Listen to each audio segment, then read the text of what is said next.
ಮೊದಲನೇ ಚರ್ಚೆಯ ವಿಷಯ ವರುಣಾರ್ ಭಟ. ಯಡಿಯೂರಪ್ಪನವರು ಮಾತನಾಡಿದ್ದಾರೆ, ವಿಜೇಂದ್ರ ಅವರು ಮಾತನಾಡಿದ್ದಾರೆ. ಇದಕ್ಕೆ ಕೌಂಟರ್ ಎಂಬಂತೆ ಕಾಂಗ್ರೆಸ್ ಒಂದಷ್ಟು ಆರೋಪ ಮಾಡಿಬಿಟ್ಟಿದೆ ವಿಜೇಂದ್ರ ಅವರ ಸ್ಪರ್ಧೆಗೆ ಸಂಬಂಧಪಟ್ಟಂತೆ. ಯಾರೇನು ಹೇಳಿದ್ರು ಕೇಳಿ. ಅವರು ಮುಂದಿನ ಚುನಾವಣೆಯಲ್ಲಿ ವಿಜೇಂದ್ರ ಶಿಕಾರಿಪುರದ ಸ್ಪರ್ಧೆ ಮಾಡ್ತಾರೆ ಅನ್ನೋ ಮಾತನ್ನ ಘೋಷಣೆ ಮಾಡಿರ್ತಕ್ಕಂಥದ್ದು ಯಾವುದೇ ಅಂತಿಮ ನಿರ್ಧಾರ ಆಗಿಲ್ಲ. ಅಂತಿಮವಾಗಿ ಪಕ್ಷ, ಕೇಂದ್ರ ಮತ್ತು ರಾಜ್ಯದ ನಾಯಕರು ತೀರ್ಮಾನವನ್ನು ಮಾಡ್ತಕ್ಕಂಥದ್ದು. ಪಕ್ಷ ನಂಗೆ ಅವಕಾಶ ಮಾಡಿಕೊಟ್ರೆ ಚುನಾವಣೆ ನಿಲ್ಬೇಕು ಅಂತಕ್ಕಂಥದ್ದು. ನನ್ನ ಜೀವನದಲ್ಲಿ ನಮ್ಮ ವರ್ಣಾ ತಾಲೂಕಿನ ನಮ್ಮ ಕಾರ್ಯಕರ್ತರು ಮತದಾರರ ಪ್ರೀತಿಯನ್ನು ಮರೆಯೋದಕ್ಕೆ ಸಾಧ್ಯ ಇಲ್ಲ. ಕಾರ್ಯಕರ್ತರು ಹುಮ್ಮಸ್ಸಿನಲ್ಲಿದ್ದಾರೆ. ಹೇಗಾದ್ರೂ ಮಾಡಿ ಈ ಒಂದು ವಿಧಾನಸಭಾ ಚುನಾವಣೆಯಲ್ಲಿ ವರ್ಣಾ ಕ್ಷೇತ್ರದಲ್ಲಿ ಭಾರತೀಯ ಜನತಾ ಪಾರ್ಟಿ ಗೆಲ್ಲಿಸಲೇಬೇಕು ಅಂತ ಉತ್ಸಾಹದಲ್ಲಿ ಎಲ್ಲ ಕಾರ್ಯಕರ್ತರು ಕೂಡ ಇದ್ದಾರೆ. ವಿಜೇಂದ್ರ ಅಂತಕ್ಕಂಥದ್ದು ಅಪ್ರಸ್ತುತ. ಭಾರತೀಯ ಜನತಾ ಪಾರ್ಟಿ ಗೆಲ್ಲಬೇಕು ಅಂತಕ್ಕಂಥದ್ದು ವಿಜೇಂದ್ರ ಒಬ್ಬ ವ್ಯಕ್ತಿ ಅಷ್ಟೇ. ನಮ್ಮ ಗುರಿ ಇರ್ತಕ್ಕಂಥದ್ದು ಭಾರತೀಯ ಜನತಾ ಪಾರ್ಟಿ ಅಭ್ಯರ್ಥಿಯನ್ನು ಗೆಲ್ಲಿಸಬೇಕು ಅಂತ. ಯಾವ ಕಾರಣಕ್ಕೂ ವಿಜೇಂದ್ರ ವರುಣಾದಲ್ಲಿ ಹೋಗಿ ನಿಲ್ಲೋ ಪ್ರಶ್ನೆ ಇಲ್ಲ. ಅವರು ಶಿಕಾರಿಪುರದಲ್ಲೇನೆ ಸ್ಪರ್ಧೆ ಮಾಡ್ತಾರೆ. ಈಗಾಗಲೇ ಬಹಳ ಒತ್ತಡ ಇದೆ ವರುಣಾದಲ್ಲಿ ವಿಜೇಂದ್ರ ನಿಲ್ಬೇಕು ಅಂತ. ವರುಣಾದಲ್ಲಿ ಒತ್ತಡ ಇದ್ರೂ ಸಹ ಅವನು ಶಿಕಾರಿಪುರದಲ್ಲೇ ನಿಲ್ಲಬೇಕು ಅಂತ. ಸೊ ವರುಣಾಕ್ಕೆ ಹೋಗೋ ಪ್ರಶ್ನೆ ಇಲ್ಲ. ಒತ್ತಡ ಇದ್ರೂ ಸಹ ನಾನು ಹೇಳಿದ್ದೇನೆ ಅವನಿಗೆ, ನೀ ಶಿಕಾರಿಪುರದಲ್ಲೇ ನಿಲ್ಲಪ್ಪ ಅಂತ ಹೇಳಿ. ನಾನೀಗ ಹೇಳ್ತಾ ಇದ್ದೀನಿ, ಅವರು ಶಿಕಾರಿಪುರದಲ್ಲೇ ನಿಲ್ಲಬೇಕು ಅಂತ ಹೈಕಮಾಂಡ್ಗೂ ತಿಳಿಸ್ತೇನೆ, ವಿಜಯೇಂದ್ರನಿಗೂ ತಿಳಿಸ್ತೇನೆ. ಮೈಸೂರಲ್ಲಿ ವರುಣಾದಲ್ಲಿ ನಿಲ್ಲೋ ಪ್ರಶ್ನೆ ಇಲ್ಲ. ಯಡಿಯೂರಪ್ಪನವ್ರನ್ನ ಬ್ಲಾಕ್ ಮೇಲ್ ಮಾಡುವಂತ ಪ್ರಯತ್ನವನ್ನ ಬಿಜೆಪಿ ಹೈಕಮಾಂಡ್ ಮುಂದುವರಿಸಿದೆ. ಅವರ ಮಗ ವಿಜಯೇಂದ್ರರವರನ್ನ ಕ್ಯಾಂಡಿಡೇಟ್ ಇಲ್ದಲೇ ಇರ್ತಕ್ಕಂಥ ಒಂದು ಕ್ಷೇತ್ರಕ್ಕೆ ಅನಿವಾರ್ಯವಾಗಿ ಅವರ ಮಗನ ತರುವಂತ ಪ್ರಯತ್ನವನ್ನ ವಿಜಯೇಂದ್ರರವರನ್ನ ವರ್ಣಕ್ಕೆ ಹಾಕಬೇಕು ಅಂತೇಳಿ ಒತ್ತಡದ ಮೂಲಕ ಬಿಜೆಪಿಯ ಹೈಕಮಾಂಡ್ ಇನ್ಕ್ಲೂಡಿಂಗ್ ಅಮಿತ್ ಶಾ, ಶೋಭಾ ಕರಂದಾಜೆ ಕೇಂದ್ರ ಸಚಿವರನ್ನೂ ಸಹ ಬಳಸಿಕೊಂಡು ಇವತ್ತು ವ್ಯವಸ್ಥಿತವಾದಂತಹ ಪ್ರಭಾವವನ್ನ, ಒತ್ತಡವನ್ನ ಸನ್ಮಾನ್ಯ ಯಡಿಯೂರಪ್ಪನವ್ರ ಮೇಲೆ ಹಾಕಿದ್ದಾರೆ. ಇವತ್ತು ಸಹ ಅವರಿಗೆ ಆತಂಕ ಇದೆ. ಮಗನಿಗೆ ಶಿಕಾರಿಪುರದಲ್ಲಿ ಟಿಕೆಟ್ ಕೊಡ್ತಾರೋ ಇಲ್ವೋ ಅನ್ನೋ ಆತಂಕ ಇವತ್ತೂ ಇದೆ. ಈ ಚರ್ಚೆಯಲ್ಲಿ ನನ್ನ ಜೊತೆ ಕಾಂಗ್ರೆಸ್ನ ವಕ್ತಾರರಾದ ಅನಿಲ್ ಅವರು, ಜೆಡಿಎಸ್ ಇಂದ ರಾಜುಗೌಡರು, ಬಿಜೆಪಿಯ ಸಂಕೀರ್ತ್.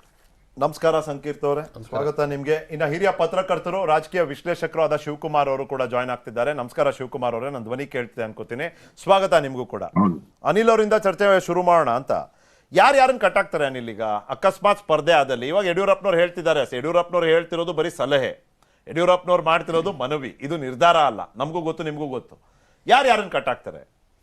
ಎಲ್ಲ ನೋಡಿ, ಪ್ರಜಾಪ್ರಭುತ್ವದಲ್ಲಿ ಯಾರು ಎಲ್ಲಿಂದಾರು ಎಲೆಕ್ಷನ್ ಮಾಡ್ಬೋದು ಒಂದು. ಆಮೇಲೆ ಎರಡನೇದ್ದು, ಇದೇನು ಮೊದಲನೇ ಬಾರಿಗೆ ಸಿದ್ದರಾಮಯ್ಯನವ್ರಿಗೆ ಇಂಥವ್ರು ಅಂಥವ್ರು ಅಂತ ಹೇಳ್ತಾರೆ. ಬೇಕಾದಷ್ಟು ಜನ ಹಿಂದೇನೂ ಎದುರಿಸಿದ್ದಾರೆ, ಮುಂದೇನೂ ಎದುರಿಸ್ತಾರೆ. ಪ್ರಜಾಪ್ರಭುತ್ವದಲ್ಲಿ ಯಾರೊಬ್ಬರು ನಿಂತ್ಕೊಳ್ತಾರೆ ಅನ್ನೋ ವಿಚಾರಕ್ಕೆ ಇದೇನೋ ದೊಡ್ಡ high level. But look at Nikhil, ನನಗೆ ಅನಿಸೋವಂಥದ್ದು, what is Vijendra's contribution as a social service man?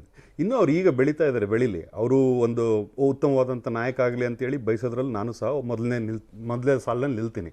But ಇಲ್ಲಿ ಲುಕ್ ಎಟ್ ಇಸ್ ಒಂದು ದೊಡ್ಡ ಸ್ಟೇಚರ್ ಆದಂಥ ಸಿದ್ದರಾಮಯ್ಯನವರು, ಇನ್ನೊಂದು ಈಗ ತಾನೇ ಬೆಳೆಯುವಂಥ ಒಬ್ಬ ನಾಯಕ, ಅವ್ರನ್ನ ಅಲ್ಲೇ ಎಲ್ಲೋ ಚೂಟ್ ಹಾಕಬೇಕು ಅನ್ನುವಂಥ ಒಂದು ಒಳಸಂಚು ನಡೀತಾ ಇದೆ ಅನ್ನೋಂಥದ್ದು ಮೇಲ್ನೋಟಕ್ಕೆ ಕಂಡು ಬರುತ್ತೆ ರಾಜಕೀಯವಾಗಿ ನೋಡಿದಾಗ. ಈಗೆಲ್ಲ ಒಂದು ಕಡೆಯಿಂದ ಯಡಿಯೂರಪ್ಪ ಹರಕೆ ಕುರಿ ಮಾಡ್ತಿದ್ದಾರೆ ಅಂತೀರಾ? ಅಲ್ಲ, ನನಗೇನು ಹಂಗೆ ಅನ್ಸುತ್ತೆ. ಯಾಕಂದ್ರೆ ರಾಜಕೀಯದವ್ರು ನಾವೆಲ್ಲ ರಾಜಕಾರಣ ಥರನೇ ನೋಡ್ತೀವಿ. ಹಂಗಾಗಿ ಎಲ್ಲ ಒಂದು ಕಡೆಯಿಂದ ಎಷ್ಟೋ ವರ್ಷಗಳಿಂದ ಯಡಿಯೂರಪ್ಪನ ಏನು ಮಾಡೋಕ್ಕಾಗದೆ ಮೂಲೆ ಗುಂಪು ಮಾಡಿದಾಗ, KJP ಕಟ್ಟಿದಾಗ ಯಾವ ರೀತಿ ಹೊಡೆತ ತಿಂದ್ರು ಅನ್ನೋಂಥ ಇಡೀ ರಾಜ್ಯ ನೋಡಿದೆ.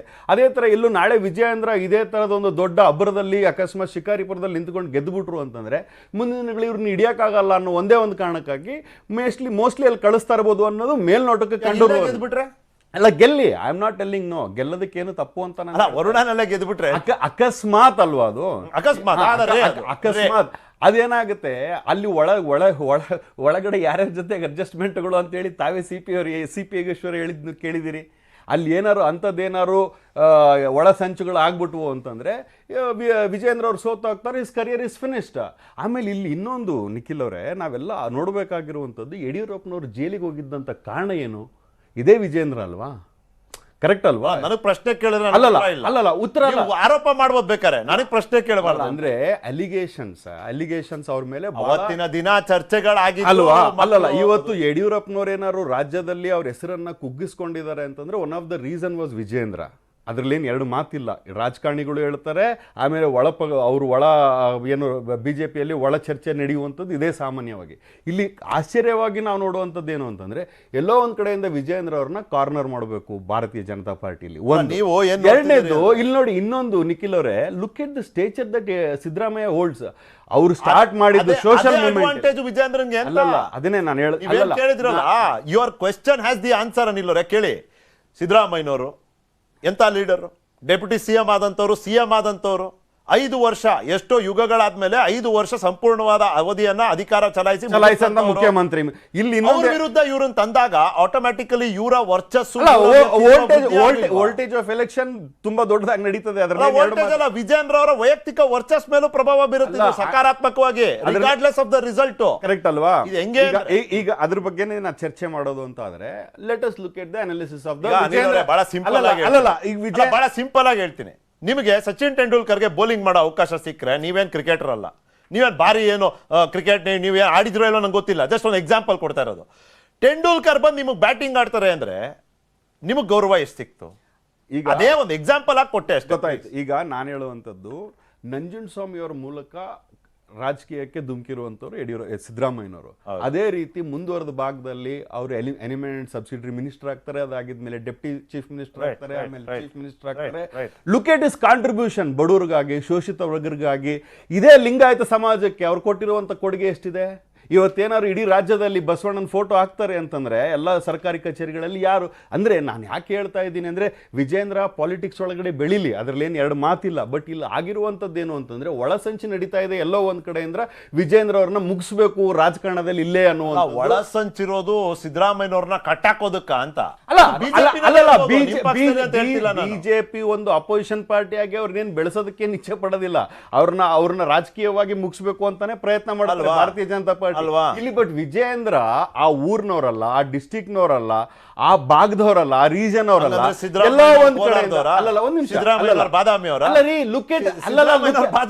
ಅಲ್ಲ Nikhil, look at is history.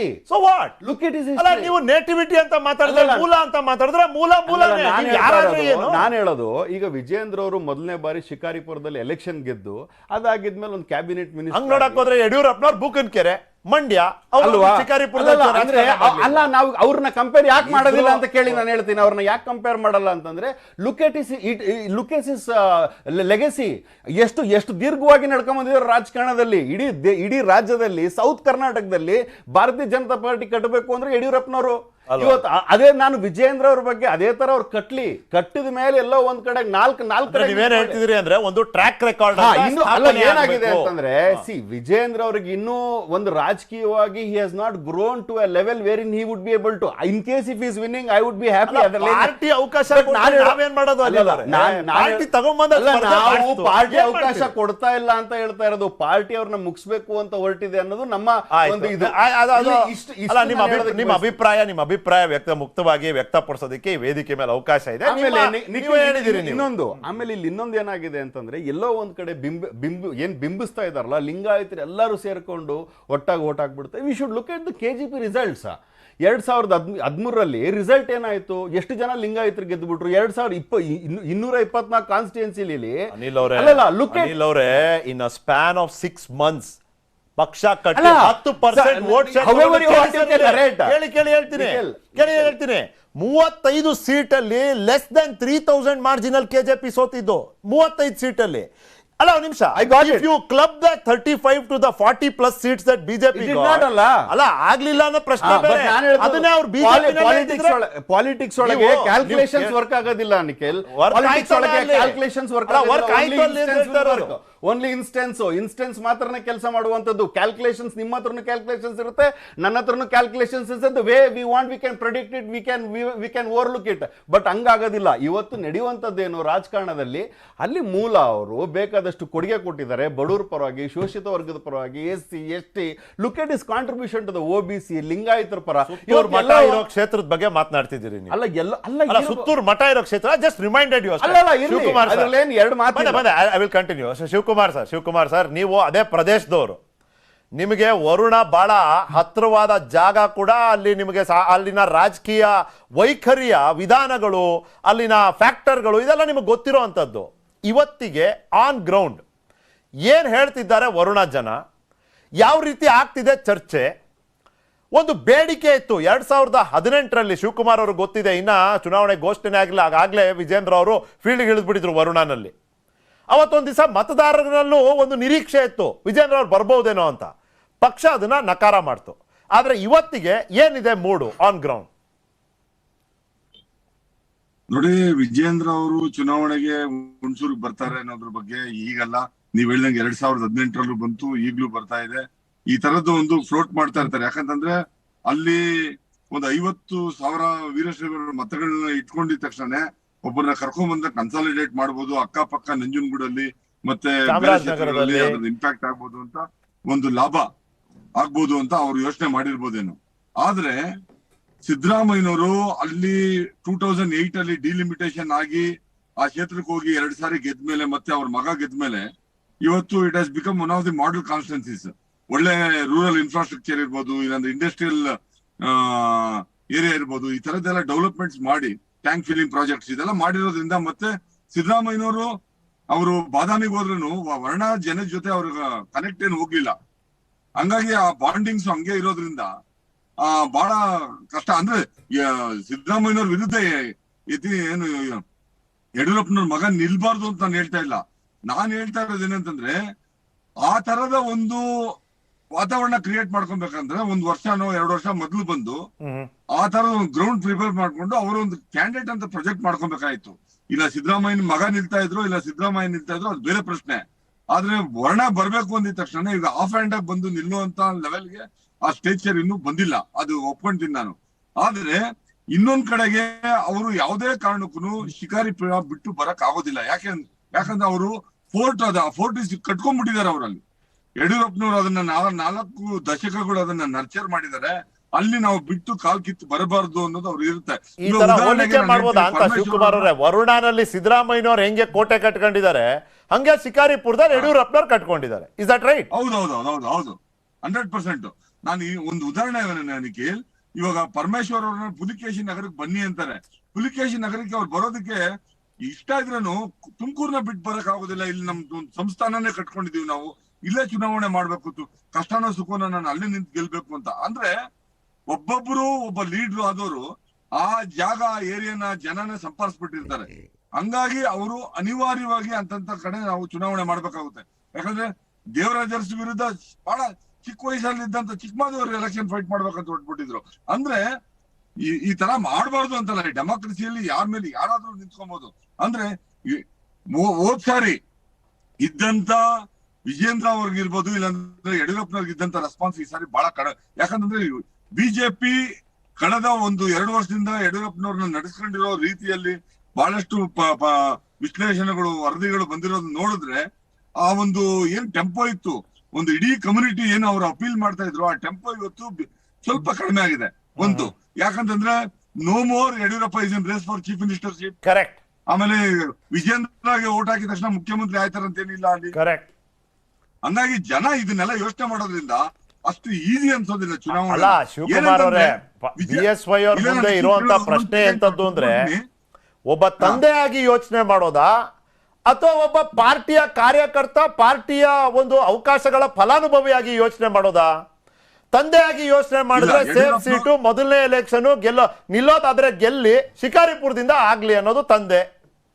Party man ಆಗಿ ಯೋಚನೆ ಮಾಡಿದ್ರೆ ಪಾರ್ಟಿಯ ಅಧಿಕಾರಕ್ಕೆ ಬರುವಂತ ಸಾಧ್ಯತೆಗಳು ಯಾವಾಗ ಜಾಸ್ತಿ ಆಗ್ತಾ ಹೋಗ್ತದೆ ಅಂದ್ರೆ, ಸಿದ್ದರಾಮಯ್ಯನವರಂತ ಒಬ್ಬ ಸ್ಟಾರ್ ಕ್ಯಾಂಪೇನರ್ನ ಕ್ಯಾಂಪೇನಿಂಗ್ ಆಕ್ಟಿವಿಟೀಸ್ ಇಂದ ದೂರ ಇಟ್ಟಾಗ. ಅದು ಯಾವಾಗ ಸಾಧ್ಯ? ಏನಕ್ಕೆ ಅವ್ರು ವರುಣಾಗ್ ಬಂದಿದ್ದು? ಯಾಕೆ ಕೋಲಾರ್ಗೆ ಹೋಗ್ಲಿಲ್ಲ? ಕೋಲಾರ್ನಲ್ಲಿ ಟೈಮ್ ಸ್ಪೆಂಡ್ ಮಾಡ್ಬೇಕಾಗತ್ತೆ. ವರುಣಾದಲ್ಲಂದ್ರೆ ಹೋಗದೆ ಇದ್ರು ಗೆಲ್ಲುವಂತ ಸಾಧ್ಯತೆ ಇದೆ. ಇಷ್ಟೇ ಅಲ್ವಾ ಕ್ಯಾಲ್ಕುಲೇಷನ್ ಇದ್ದಿದ್ದು? ಈಗ as a party man or as a father, please. As a father ಅವ್ರ ಮಗನ್ನ ನರ್ಚರ್ ಮಾಡೋದು ಮೊದಲನೇ ಪ್ರಿಯಾರಿಟಿ. ಮೊದಲು ಸೆಕೆಂಡ್ ಪ್ರಿಯಾರಿಟಿ ನೀವು ಹೇಳಿದ್ರಲ್ಲ, ಆಸ್ ಎ ಪಾರ್ಟಿ ಮ್ಯಾನ್ ಏನು ಯೋಚನೆ ಮಾಡ್ತಾರಂತ. ಅವರು ಯಡಿಯೂರಪ್ಪನವ್ರ ಒತ್ತಡಕ್ಕಿನ್ನು ಬಿಜೆಪಿ ಮತ್ತೆ ಅದರ ಏನು ಆರ್ಗನೈಸೇಷನ್ಸ್ ಏನಿದೆ, ಸಿದ್ದರಾಮಯ್ಯನ ಕಟ್ಟಾಕುವಂತ ಕೆಲಸ ಮಾಡೋದಕ್ಕೆ ಇದು ವಿಜೇಂದ್ರನ ಕರ್ಕೊಂಡ್ ಬರ್ತಾ ಇದಾರೆ ಹೊರತು ಅವ್ರು ಗೆಲ್ಬೇಕು ಅದು ಅವ್ರ ಅಜೆಂಡಾ ಆಗಿರಲ್ಲ. ಅದು ಸಿದ್ದರಾಮಯ್ಯನವ್ರನ್ನ ಕಟ್ಟಾಕ್ಬೇಕು, ಕಟ್ಟಾಕೋದ್ರ ಮುಖಾಂತರ ಕಾಂಗ್ರೆಸ್ನ ವೀಕ್ ಮಾಡ್ಬೇಕು. ಅದೊಂದು ಪೊಲಿಟಿಕಲ್ ಸ್ಟ್ರಾಟಜಿ.